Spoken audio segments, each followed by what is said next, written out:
This is the first of our Triathlon Training Explained show powered by Training Peaks. And whether you're a beginner attempting your first triathlon or you're an old hand to triathlon, we're going to be answering all those questions you just wish you knew the answers to. Yes, everything from such as what you should wear in a triathlon through to more serious stuff like watts per kilo, training zones and aerodynamics. And that's not all. We're going to be doing some investigations, getting specialists in to help, talking to pros, getting sciencey, and of course, talking from our own personal experience. Well, you can look forward to the Triathlon Training Show Explained on a Tuesday every fortnight from a variety of different locations. Yep, some weeks we'll be sat here in the set and other weeks we'll be out and about field testing, basically wherever your questions take us. Well, talking of questions, we've already had a great variety sent in to us, so I think it's time we delved in, and this week we're going to be focusing on structuring your training.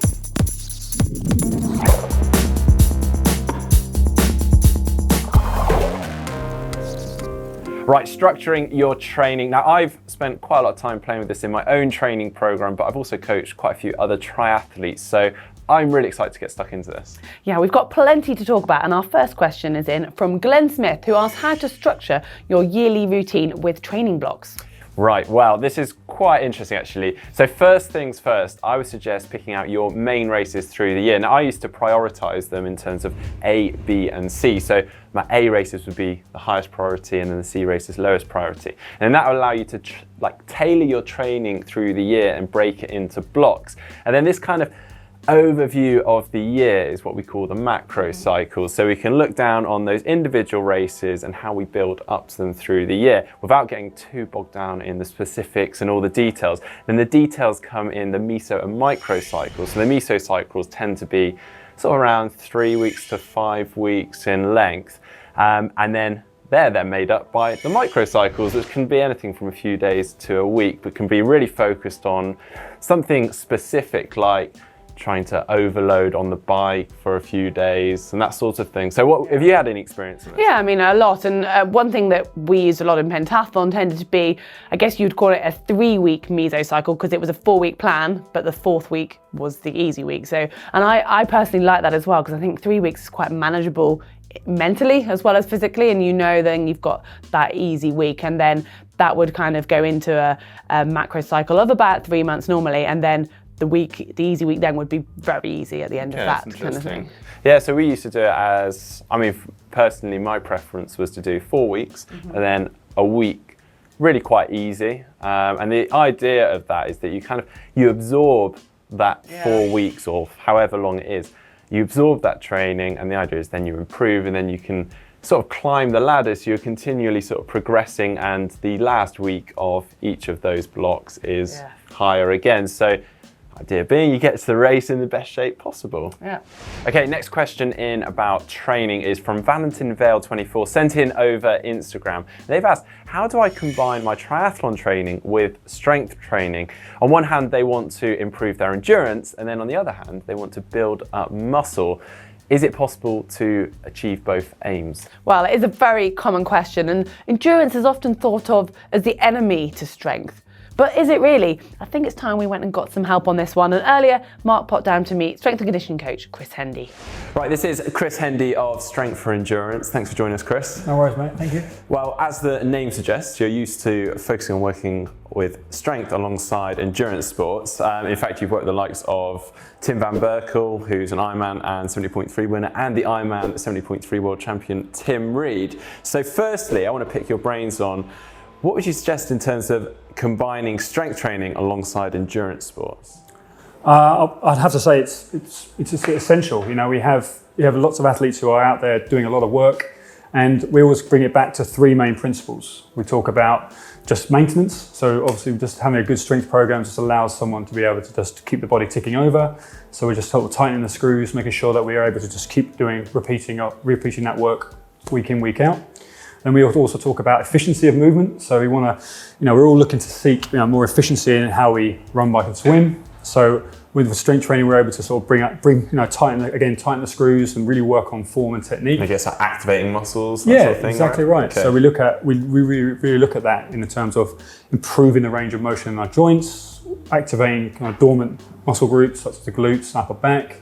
And then we talk about resilience. So that third thing, and resilience is obviously that durability to be able to go long, go hard, but go long and long, and actually finish the race. So, having a good foundation of strength is just going to allow you to do that.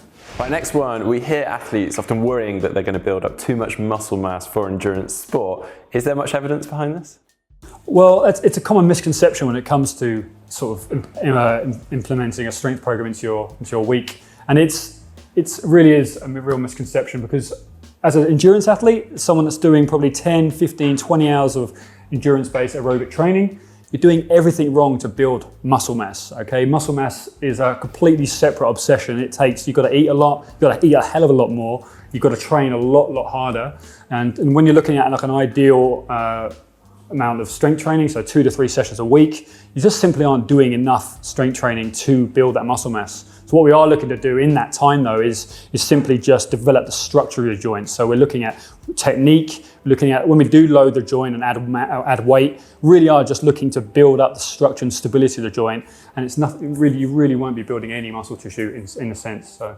Well, thanks for that, Chris. Some really interesting points there. And now it's time for our final question. And this one comes in from David Fowler. And he asks, are the long, slow winter miles dead? And is reverse periodization with early season hit the new norm? Ooh, this is a really interesting one. And I think firstly, we should just talk about periodization generally before we get stuck into reverse periodization. And we have spoken about this a little bit in our first question. Periodization is about breaking your training into blocks throughout the year or throughout your season and off season. So you're altering the frequency, the intensity and the volume of your training, and essentially coming to your race in peak performance.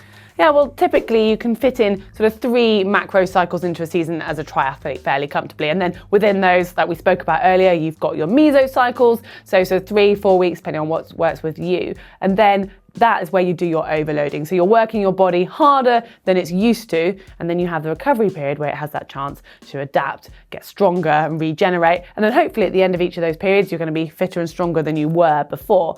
But it's worth pointing out it's not purely about results. It's also about being able to stay injury-free and, importantly, making sure you don't overtrain. Well, reverse periodization is basically the opposite. So the other way around, when you're focusing on those shorter, more intense sessions during the winter months or the pre-season training, especially for the bike and the run. And then as you get closer to your goal, to your race, you start to layer on those longer miles. And they're completely opposite, and there's pros and cons to both. Yes, so firstly, let's look at the pros of traditional periodization. And I guess one of the arguments behind it is that you build your aerobic fitness, you're better physically conditioned, so it minimizes the risk of injury. And then there is also the argument that you build a great base, so then later in the year you can sort of layer on that in terms of intensity and volume. Yeah, well, one of the big pros, in my point of view, for doing the reverse periodization is in the winter when it's like horrible outside and it's dark. That's when you can do shorter sessions. You're perfectly suited to training on the turbo, really working to improve your FTP. Which can be quite motivating in the winter, I guess. Yeah, exactly. And then another pro, which kind of goes hand in hand with that, is as you've got to start doing your longer miles, it's more into the summer. So you hope that that's when your races are and it's daylight outside and maybe a bit warmer, and it's nice to go out and do long bike rides and long runs then. Yeah, I've actually tried out reverse periodization myself, and I know quite a few pros that do the same, and it is worth noting it's not for everyone. So I don't think we can sit here and say that reverse periodization is the way forward. Like we've just pointed out, there's pros and cons for both. One thing I would say is that reverse periodization doesn't mean that you cut out all those longer aerobic miles, unfortunately. It's just switched around. And another really important thing to note is that actually reverse periodization means that you go straight in on quite intense training, so it does require quite a good base level of fitness. Well, it is worth bearing in mind though that you can get carried away because you start out early feeling really good and fresh, and then if you're not careful you can run the risk of a bit of burnout or just losing that freshness. Well, that brings us to the end of our first Triathlon Training Explained show. And don't forget, this is your show, so we want to know your questions. If there's something that's on your mind, something that's been niggling you, something you just want to get to the bottom of, let us know. You can leave it in the comment section below or send in your questions over Facebook or on Twitter. Yeah, and if you haven't done so already, you can subscribe to GTN to see lots more of the GTN videos. You can do that by clicking on the globe just here. And we have spoken today a little bit about training when you're limited for time, and we actually have done a video on what to do when you're short of time.